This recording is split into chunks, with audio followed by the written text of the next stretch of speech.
ছিলাম। আমার যদি ভাই টাকা থাকতো আমি আমার সন্তানকে নিয়ে এই দেশ থেকে যে কোনো ভাবে বিদেশ চলে যেতাম।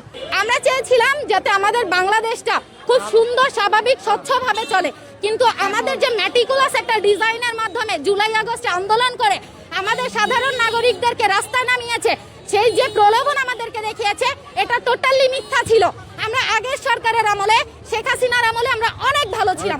যারা স্বৈরাচার বলে তারা নিজেরা স্বৈরাচার। 2 বছর হয়েছে স্বৈরাচারকে আমরা তাড়িয়েছি। 2 বছরে আমরা কি ফল পেয়েছি? এই বাংলাদেশে আমরা তো বলি যে বাংলাদেশ আমরা দ্বিতীয়বার স্বাধীন করেছি। এই দ্বিতীয়বার স্বাধীন দেশে আমরা কি পেয়েছি? এই সরকার, এই প্রশাসন, ইউনূস থেকে তারেক আমাদেরকে কি দিয়েছে?